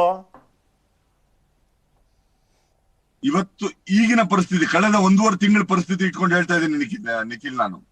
ಇವತ್ತು ಯಡಿಯೂರಪ್ಪನವರು ಸಲಹೆ ಮೇಲೆ ನಡೆಯುತ್ತೆ. ಯಾಕಂತಂದ್ರೆ ಸೆಂಟ್ರಲ್ ಸ್ಟೇಜ್ ಗೆ ಮತ್ತೆ ಯಡಿಯೂರಪ್ಪನ ಕರ್ಕೊಂಡ್ ಬಂದ್ಬಿಟ್ಟಿದ್ದಾರೆ. ಚುನಾವಣೆ ಜವಾಬ್ದಾರಿ ಕೊಟ್ಟಿದ್ದಾರೆ, ಹೊಗಳ್ತಾ ಇದ್ದಾರೆ, ಅವ್ರನ್ನ ಎಲ್ಲಾ ಕಡೆ ಕರ್ಕೊಂಡು ಸುತ್ತಾ ಇದ್ದಾರೆ. ಈ 1.5 ತಿಂಗಳಿನ ಆ ಸಿಚುವೇಶನ್ ಇರ್ಲಿಲ್ಲ. From last 1.5 months he has come to the central stage. It may be with compulsion. ಯಾಕಂದ್ರೆ ಚುನಾವಣೆ ಗೆಲ್ಲೇಬೇಕಾದಂತ ಒಂದು ಪರಿಸ್ಥಿತಿಯಲ್ಲಿ ಬಂದಾಗ I don't think the party will go against Yediyurappa's suggestions. ಅಲ್ಲಿಗೆ ನೀವು ಹೇಳ್ತಿರೋದು, ಇವತ್ತು ಯಡಿಯೂರಪ್ಪನವ್ರು ಕೊಟ್ಟಿರುವಂತ ಮಾತಿನ ಆಧಾರದ ಮೇಲೆ ನಾವು ಮುಂದೊಂದು ವಾಕ್ಯ ಹೇಳೋದಾದ್ರೆ, ವಿಜೇಂದ್ರ ಅವರು ಶಿಕಾರಿಪುರದಲ್ಲೇ ಸ್ಪರ್ಧೆ ಮಾಡ್ತಾರೆ ಅಂತ ಆಯ್ತು ಅಲ್ಲಿಗೆ. ಅನಿಲ್ ಅವರೇ, last before I get into a break, ಈ ಕಾಂಟೆಸ್ಟ್ ಒಂದು ಬ್ಲ್ಯಾಕ್ ಮೇಲ್ ಮೂಲಕ ಮಾಡಿಸ್ಲಾಗ್ತಿದೆ ಅನ್ನೋ ಒಂದು ಆರೋಪ ಏನಿದೆ ನಿಮ್ಮ ಪಕ್ಷದ್ದು, ಯಾಕೆ ನಿಮ್ಗನ್ಸುತ್ತೆ ಯಡಿಯೂರಪ್ಪನವ್ರನ್ನ ಬ್ಲ್ಯಾಕ್ ಮೇಲ್ ಮಾಡಿ ವಿಜೇಂದ್ರ ಅವ್ರನ್ನ ಸ್ಪರ್ಧೆಗಿಳಿಸುವಂತ ಅವಶ್ಯಕತೆ ಏನಿದೆ ಬಿಜೆಪಿಗೆ? ಇಲ್ಲ, ಆಗಲೇ ಹೇಳ್ದಾಗೆ ರಮೇಶ್ ಬಾಬು ಅವ್ರು ಹೇಳ್ದಂಗೆ ಎಲ್ಲೋ ಒಂದು ಕಡೆಯಿಂದ ಅವ್ರನ್ನ ಕಟ್ಟಾಕಿದ್ರೆ ಅಟ್ಲೀಸ್ಟ್ ವರ್ಣದಲ್ಲಿ ವಿಜೇಂದ್ರ ಅವ್ರು ಬರ್ತಾರೆ ಅನ್ನೋ ಒಂದು ಪ್ರಭಾವವನ್ನು ಬೀರಿ ಅವರೆಲ್ಲೂ ಓಡಾಡಲ್ಲ ಅನ್ನೋವಂಥದ್ದು ನೋಡಿ. ಮೊದಲಿಂದನೂ ಸಿದ್ದರಾಮಯ್ಯನವ್ರು ವರ್ಣದಲ್ಲಾಗಲಿ ಚಾಮುಂಡೇಶ್ವರಿ ಆಗಲಿ ಅವರು ಓಡಾಡಿರೋದು ಭಾಳ ಕಮ್ಮಿನೇ. ಅವ್ರ ಮಕ್ಕಳು ಆವಾಗ ರಾಕೇಶ್ ಇದ್ದರು, ಈಗ ಯತೀಂದ್ರ ಅವರು ಇದ್ದಾರೆ. ಮುಂಚೆಯಿಂದನೇ ಅವರಿಬ್ಬರೇ ಎಲೆಕ್ಷನ್ ಮಾಡ್ಕೊಂಡು ಬರ್ತಿರುವಂಥದ್ದು. ಇಲ್ಲಿ ಇನ್ನೊಂದು ಏನು ಗೊತ್ತಾ ನಿಖಿಲ್ ಅವರೇ, ತಾವು ಚರ್ಚೆ ಮಾಡ್ಬೇಕಾದ್ರೆ ಹೇಳ್ತಾ ಇದ್ರಿ, ನಮ್ಮ ಪತ್ರಕರ್ತರು ಚರ್ಚೆ ಮಾಡ್ಬೇಕಾದ್ರೆ ಹೇಳ್ತಾ ಇದ್ರು, ಬಹುತೇಕ ಲಿಂಗಾಯತರ ಮತಗಳು, ವೀರಶೈವ ಲಿಂಗಾಯತರ ಮತಗಳು ಭಾರತೀಯ ಜನತಾ ಪಾರ್ಟಿ ಕಡೆಗಿದೆ ಅಂತೇಳಿ. I not completely denying it, but I have some reservations. ನಾನೇ ಹೇಳಿದೆ ಇಲ್ಲಿ, you can't take it for ಒಂದು ಕನಿಷ್ಠ ಭಾಗ ಹೋಗುತ್ತೆ, ಕಾಂಗ್ರೆಸ್ಸಿಗೂ ಮತಗಳು ಹೋಗುತ್ತೆ ಲಿಂಗಾಯತ ಸಮುದಾಯ. ಅಲ್ಲ, ಯಾಕೆ ಹೇಳ್ತಾ ಇದ್ದೀನಿ ಅಂದರೆ I am talking little bit with statistics. ಈಗ 47 ಸೀಟ್ಗಳನ್ನ ನಾವು ಕೊಟ್ಟಿದ್ವಿ ಯಾವಾಗ 2013ರಲ್ಲಿ. ನಾವು ಗೆದ್ದಿರುವಂಥದ್ದು ಸರಿಸಿರು 66.8% ಗೆದ್ವಿ ನಾವು. ಅಂದರೆ ಸರಿಸುಮಾರು 30 ಸೀಟ್ ಗೆದ್ವಿ. ಅವರೆಲ್ಲ ವೀರಶೈವ ಲಿಂಗಾಯತರೆ. ಅದು ಬಿಟ್ಟು ನಾನು ಹೊರತುಪಡಿಸಿ ಮಾತಾಡೋದಾದರೆ ಬಸವ ಕಲ್ಯಾಣದಲ್ಲಿ ಕೋಲಿ ಸಮಾಜದವ್ರಿಗೆ ನಾವು ಟಿಕೆಟ್ ಕೊಟ್ಟಿದ್ವಿ, ನಾರಾಯಣ ರಾವ್ ಅನ್ನೋರಿಗೆ. ಅವರು ಅಲ್ಲಿ 30,000 ಲೀಡಲ್ಲಿ ಗೆಲ್ತಾರೆ, ವೇರ್ ಲಿಂಗಾಯಟ್ಸ್ ಆರ್ ಡಾಮಿನೇಟಿಂಗ್. ಅಂದರೆ ನಾನು ಹೇಳುತ್ತ 2 ಎಕ್ಸಾಂಪಲ್ ಕೊಟ್ಟೆ. ಒಂದು ವೀರಶೈವ ಲಿಂಗಾಯತರು ಲೀಡರ್ಗಳು MLA ಗಳಾಗಿರುವಂಥದ್ದು, ವೀರಶೈವ ಲಿಂಗಾಯತರು ಪ್ರಬಲವಾಗಿರುವಂಥ ಕ್ಷೇತ್ರ ಬಸವ ಕಲ್ಯಾಣದಲ್ಲಿ ಕೋಳಿ ಸಮಾಜದಿಂದ ನಾರಾಯಣ ರಾವ್ ಗೆಲ್ಲುವಂಥದ್ದು. ಕಾಂಗ್ರೆಸ್ ಪರ ಮತ ಇದೆ. ಅಂದ್ರೆ ಅದ್ರ ಜೊತೆಗೆ ರಹೀಂ ಖಾನ್ ಬೀದರಲ್ಲಿ ನಿಂತ್ಕೊಳ್ತಾರೆ, ಬೀದರ್ ಸಿಟಿಯಲ್ಲಿ. ಅವ್ರಿಗೆ ಹಳೆ ಬೀದರ್ ಬಿಟ್ಟು, ಯಾಕಂದ್ರೆ ನಾನು ಆ ಭಾಗದಲ್ಲಿ ಇನ್ಚಾರ್ಜ್ ಆಗಿದ್ದರಿಂದ ನಾನು ನೋಡ್ತಾ ಇದ್ನಲ್ಲ, ಕೆಲವಷ್ಟು ಭಾಗದಲ್ಲಿ ಮುಸ್ಲಿಮ್ಸ್ ಡಾಮಿನೇಟಿಂಗ್ ಅನ್ನೋದು ಬಿಟ್ರೆ ಬೀದರ್ ಸಿಟಿಯಲ್ಲಿ nearly about 60-65% of the voters are from Veerashaiva Lingayat community. ಈ ಮೂರು ಸರಿ ಗೆದ್ದಿದ್ದಾರೆ ಅವರು. ಅಂದ್ರೆ ಐ ಆಮ್ ನಾಟ್, ಸರಾಸರಿ ಜಾಸ್ತಿ ಆಗಿರ್ಬೋದು. ಅದೇನಾಯ್ತು ಅಂದ್ರೆ 2008ರಿಂದ ಯಾವಾಗ ವೆನ್ ಕುಮಾರಸ್ವಾಮಿ ಡಿಚ್ಡ್ ಯಡಿಯೂರಪ್ಪ, ಅಲ್ಲಿಂದ ಒಂದ್ ಸ್ವಲ್ಪ ಒಂದ್ ಸ್ವಲ್ಪ ಜಾಸ್ತಿ ಆಯ್ತು. ಬಟ್ ನಾವು ಆನ್ ಪೇಪರ್ ಕ್ಯಾಲ್ಕುಲೇಷನ್ಸ್ ನೋಡುವಂತದ್ದಾದ್ರೆ ಒಂದು ಹೇಳ್ಬಿಡ್ತೀನಿ, ಈ ಒಂದು ಐ ಮೀನ್ ಏನೋ Congress, Yediyurappa is a very secure leader. ಆತನ್ನ ಒಂದು ಕೋಣೆಗೆ ನೀವು ಅದನ್ನ ಇದು ಮಾಡೋದಕ್ಕಾಗೋದಿಲ್ಲ, ಲಿಂಗಾಯತರ ಪರನೋ ಇಲ್ಲ ಮುಸ್ಲಿಮರ ಪರನೋ ಅಂತ ಹೇಳೋದಕ್ಕಾಗೋದಿಲ್ಲ. ಬೇಕಾದಷ್ಟು ಎಕ್ಸಾಂಪಲ್ ಕೊಡಬಲ್ಲೆ. ಇಲ್ಲಿ ಆಗಿರುವಂಥದ್ದೇನು, KJP ಕಟ್ಟಿದಾಗ ಯಡಿಯೂರಪ್ಪನಿಗೆ ಎಲ್ಲ ಸಮಾಜದವರು ವೋಟ್ ಹಾಕಿದ್ರು. ಅದೇ ರೀತಿ ಯಡಿಯೂರಪ್ಪನಿಂದ ಬರೀಲಿ ವೀರಶೈವ ಲಿಂಗಾಯತರು ಹೋಗ್ಲಿಲ್ಲ ಆವತ್ತಿನ ದಿವಸದಲ್ಲಿ. 2018ರಲ್ಲೂ ಸಹ ನಮಗೆ ಯಾವಾಗ 44 ಸೀಟ್ ಕೊಟ್ಟಿದ್ವಿ, ನಾವು 17 ಸೀಟ್ ಗೆದ್ದಿದ್ದೀವಿ. ಸೊ ಲಿಂಗಾಯತರಿಗೇನೋ BJP ಅವರು ದತ್ತಕ್ಕೆ ತಗೊಂಡ್ಬಿಟ್ಟಿದ್ದಾರೆ ಅನ್ನೋ ಒಂದು ವಿಚಾರವನ್ನ ಕೆಲವೊಬ್ರು ಡಿಸ್ಕಷನ್ ಮಾಡಿದಾಗ ತಾವು ಸರಿಯಾಗಿ ಹೇಳಿದ್ರಿ, ಕಂಪ್ಲೀಟ್ ಆಗೇನೋ ಏನು ಭಾರತೀಯ ಜನತಾ ಪಾರ್ಟಿಗೆ ಈ ಒಂದು 40-45% ಆಫ್ ದ ವೋಟ್ ವಿಜೇಂದ್ರ ಅವರು ತಗೊಂಡ್ರು ಸಹ it's a big number in case if is contesting from Varuna. ಅದರಲ್ಲಿ ಆದ್ರೆ ಇಲ್ಲೇನಾಗುತ್ತೆ ಅಂತಂದ್ರೆ, ಆಗ್ಲೇ ನಮ್ಮ ವಿಶ್ಲೇಷಕರು ಹೇಳಿದಾಗೆ ಬಹಳಷ್ಟು ಕಾಂಟ್ರಿಬ್ಯೂಷನ್ ಇದೆ. ಈಗ ಬಾದಾಮಿ ತಗೊಳ್ಳಿ, ಬಾದಾಮಿ ಜನಕ್ಕೆ ಯಾಕೆ ಕರಿತಾ ಇದೆ ಅಂದ್ರೆ 1000 ಕೋಟಿ ಹೋಗಿದೆ ಅಲ್ಲಿ. ಈವನ್ ಭಾರತೀಯ ಜನತಾ ಪಾರ್ಟಿ ಸರ್ಕಾರ ಇದ್ರು ಸಹ ವಿರೋಧ ಪಕ್ಷದ ನಾಯಕ ಅಂತೇಳಿ ಬೇಕಾದಷ್ಟು ಡೆವಲಪ್ಮೆಂಟ್ಗಳಾಗಿದೆ. ಇವತ್ತು SC STಗಳಾಗಿರ್ಬೋದು, OBCಗಳು, ಸಣ್ಣ ಸಮಾಜ. ನಿಖಿಲ್, ವಿಲ್ ನಾಟ್ ಬಿಲೀವ್, ನಾನೇ ಅವಾಗ 2013ರಲ್ಲಿ ಒಂದು ದೊಂಬಿದಾಸ, ಚನ್ನದಾಸ, ಇಂತಿಂಥ ಸಣ್ಣ ಕಮ್ಯುನಿಟಿ ಇಡೀ ರಾಜ್ಯದಲ್ಲಿ 50,000 ಅಲ್ಲ 100 ಕೋಟಿ ಕೊಟ್ಟಿದ್ರು ಸಿದ್ದರಾಮಯ್ಯನವರು. ಇದು ನಿಮ್ಮ ಇದಕ್ಕೆ ಅಲೆಮಾರಿ ಡೆವಲಪ್ಮೆಂಟ್ ಬೋರ್ಡಿಗೆ. ಅಂದರೆ ಈ ಥರದೊಂದು ಹ್ಯೂಜ್ ಕಾಂಟ್ರಿಬ್ಯೂಷನ್ ಇದ್ದಾಗ ಎಲ್ಲೋ ಒಂದು ಕಡೆಯಿಂದ it is not politically suggested to Vijendra, but ಎಲ್ಲೋ ಒಂದು ಕಡೆಯಿಂದ ಎಂಡ್ ಆಫ್ ದಿ ಡೇ ಅವ್ರ ಪೊಲಿಟಿಕಲ್ ಪಾರ್ಟಿ ಇದ್ದಾರೆ, ಅವ್ರ ಹೈಕಮಾಂಡ್ ಇದೆ, ಅವ್ರು ಡಿಸಿಷನ್ ತಗೊಳ್ತಾರೆ. But we are very happy even if Vijendra comes on the floor to fight. ಆಯ್ತು, ಈಗ ಲಾಸ್ಟ್ ಕ್ವೆಶ್ಚನ್ ಟು ಸಂಕೀರ್ತ್ ಅವರೇ, ಎಷ್ಟು ಅನಿವಾರ್ಯ ಮತ್ತೆ ಅವಶ್ಯಕ ಇದೆ ಸಿದ್ದರಾಮಯ್ಯನವ್ರನ್ನ ಕಟ್ಟಾಕೋದು? Every seat every vote counts. ಅವರ ಓಡಾಟದಿಂದ ಒಂದಷ್ಟು ವೋಟ್ ಶೇರ್ ಜಾಸ್ತಿ ಆಗೋದು, ಆ ವೋಟ್ ಶೇರ್ ಇಂದ ಸೀಟ್ ಶೇರ್ಗೆ ಅದು ದಾರಿ ಮಾಡಿಕೊಟ್ರೆ. ಈಗ ನೋಡಿ, ಸಿದ್ದರಾಮಯ್ಯನವರು ಅಂತಲ್ಲ, ನಮ್ಮ ಎದುರಲ್ಲಿ ಕಾಂಗ್ರೆಸ್ನ ಅಭ್ಯರ್ಥಿಗಳು ಎಲ್ಲೆಲ್ಲಿರ್ತಾರೆ ಅವರೆಲ್ಲರನ್ನೂ ನಾವು ಕಟ್ಟಿ ಹಾಕಬೇಕು. ಅವರೆಲ್ಲರನ್ನೂ ಸೋಲಿಸೋದಕ್ಕೆ ಭಾರತೀಯ ಜನತಾ ಪಕ್ಷಗಳು ಅಭ್ಯರ್ಥಿ ಸಮರ್ಥ ಸೂಕ್ತ ಅಭ್ಯರ್ಥಿಗಳನ್ನ ನಾವು ಹೈಕಮಾಂಡ್ ಹತ್ರ ಕೂತ್ಕೊಂಡು ತೀರ್ಮಾನ ಮಾಡಿ ಹಾಕ್ತಾರೆ. ಸೊ ಚುನಾವಣೆ ಮಾಡೋದ್ರಲ್ಲಿ, ಚುನಾವಣೆ ಆಗಲೇ ಹೇಳಿದೆ, ಪ್ರಮುಖ ಮಾನದಂಡ ಏನು, ಗೆಲ್ಲಬೇಕು. ಇವಾಗ ನಂಬರ್ಸ್ ಬೇಕು. ಇವಾಗ ನಂಬರ್ ಗೇಮಲ್ಲಿ ಎಲ್ಲ ಹೇಳ್ತಾರೆ, ಅದಕ್ಕೆ ಮ್ಯಾಜಿಕ್ ನಂಬರ್ ಅಂತ ಕರೀತಾರೆ. ಸೊ ನಮ್ಮಲ್ಲಿ ಯಾರು ಗೆಲ್ಲುವಂಥ ಅಭ್ಯರ್ಥಿಗಳನ್ನ ಯಾರು ಸೂಕ್ತರಿದ್ದಾರೆ ಅಂಥವ್ರನ್ನ ಹಾಕಿ ನಾವು ಸಿದ್ದರಾಮಯ್ಯ ಒಬ್ಬರೇ ಅಂತಲ್ಲ, ಇವಾಗ ನಮ್ಮಲ್ಲಿ ಎಲ್ಲಿ ನಮ್ಮದು ಹಳೆ ಮೈಸೂರು ಭಾಗ ಇರ್ಬೋದು ಅಥವಾ ಬೆಂಗಳೂರು ಇರ್ಬೋದು, ಎಲ್ಲಿದ್ದಾರೆ ನಮಗೆ ಎಲ್ಲಿ ಕ್ಷೇತ್ರಗಳು ಕಮ್ಮಿ ಇದೆ, ಸೊ ಸೊ ಅಲ್ಲಿ ನಾವು ಹೆಚ್ಚಿಗೆ ಮಾಡುವಂಥ ಒಂದು ಪ್ರಯತ್ನದಲ್ಲಿ ಭಾರತೀಯ ಜನತಾ ಪಕ್ಷ ಈಗಲೂ ಇದೆ. ಸೊ ಆ ನಿಟ್ಟಿನಲ್ಲಿ ನಮ್ಮ ಅಭ್ಯರ್ಥಿಗಳನ್ನ ಆಯ್ಕೆ ಮಾಡುವಂಥ ಕೆಲಸಗಳನ್ನ ನಾವು ಮಾಡ್ತೀವಿ. ಆಯ್ತು, ಮಾನದಂಡ ಗೆಲುವೇ ಆದ್ರೆ ಕಟ್ ಹಾಕೋದು ಅನ್ನೋದು ವಿಷಯನೇ ಬರಬಾರ್ದು. ಗೆಲ್ಲೋದೇ ಆದ್ರೆ ಶಿಕಾರಿಪುರದಲ್ಲೇ ಗೆಲ್ಬೋದಲ್ಲ ಆರಾಮಾಗಿ, ಇನ್ಯಾಕೆ ವರುಣಾಗ್ ಬರಬೇಕು ಅನ್ನೋ ಚರ್ಚೆ ಕೂಡ ನಮ್ಮ ಮುಂದೆ ಇರುವಂಥದ್ದು. ಶಿವಕುಮಾರ್ ಅವರು ಭಾಳ ಚೆನ್ನಾಗಿ ಹೇಳಿದ್ದಾರೆ. ಇತ್ತೀಚಿನ ಬೆಳವಣಿಗೆಗಳು, ನಡೆದಂಥ ಘಟನೆಗಳು, ಅಮಿತ್ ಶಾ ಅವರ ಭೇಟಿ ಯಡಿಯೂರಪ್ಪನವ್ರ ಮನೆಗೆ ಏನು ಸಂದೇಶ ಕೊಡ್ತಿದ್ದಾರೆ. ಮೊನ್ನೆ ನೆಟ್ವರ್ಕ್ 18ನ ರೈಸಿಂಗ್ ಇಂಡಿಯಾ ಕಾರ್ಯಕ್ರಮದಲ್ಲಿ ಒಂದು ರಾಷ್ಟ್ರೀಯ ವೇದಿಕೆಯಲ್ಲಿ ಕೂತು ಯಡಿಯೂರಪ್ಪನವ್ರನ್ನ ಹಾಡಿ ಹೊಗಳದಂಥ ಅಮಿತ್ ಶಾ ಅವರು ಈಗ ಯಡಿಯೂರಪ್ಪನವರ ಅಭಿಪ್ರಾಯ ಅಥವಾ ಮನವಿ ಹೇಗೆ ನೋಡ್ತಾರೋ ಹಾಗೆ ಶಿಕಾರಿಪುರದ ಸ್ಪರ್ಧೆ ಅಂತ ಆದರೆ ಅದನ್ನ ಅಲ್ಲಗಳೆಯೋದಕ್ಕಾಗುತ್ತಾ? ಆ ಚರ್ಚೆನ ಅಲ್ಲೇ ಬಿಡ್ತೀನಿ. ಒಂದು ಬ್ರೇಕ್ ಹೋಗೋಣ. ಬ್ರೇಕ್ ನಂತರ ಆಪರೇಷನ್ ಅಲೆ ಇವತ್ತು ಎಷ್ಟು ಜನ ಸೇರಿದ್ರು ಕಾಂಗ್ರೆಸ್ಗೆ ಅನ್ನೋದು ಪ್ರಶ್ನೆ. ಬಿಜೆಪಿ ನಾಯಕರು ಹೇಳ್ತಾರೆ ನಮಗೆ ಫೋನ್ ಬರ್ತಾನೇ ಇದೆ ಅಂತ. ಫೋನ್ ಮಾತ್ರ ಬರ್ತಿದೆ, ನಾಯಕರು ಬರ್ತಿಲ್ವಲ್ಲ. JDS ಅವ್ರು ಹೇಳ್ತಾರೆ ಎರಡೂ ಪಕ್ಷದಿಂದ ನಮ್ಮ ಜೊತೆ ಸಂಪರ್ಕದಲ್ಲಿದ್ದಾರೆ ಅಂತ. ಹಾಗಾದ್ರೆ ಸಂಪೂರ್ಣ ಪಟ್ಟಿ ಬಿಡುಗಡೆ ಆದ್ಮೇಲೆ ಪಕ್ಷಾಂತರದ ಅಲೆಯ ದಿಕ್ಕೇ ಬದಲಾಗುತ್ತಾ? ಮಾತಾಡೋಣ. ಟು ದ ಪಾಯಿಂಟ್ ಬ್ರೇಕ್ ನಂತರ. ನನ್ನ ಪ್ರಶ್ನೆಯಿಂದ ತಪ್ಪಿಸ್ಕೊಳ್ಳೋದು ಸುಲಭ ಅಲ್ಲ.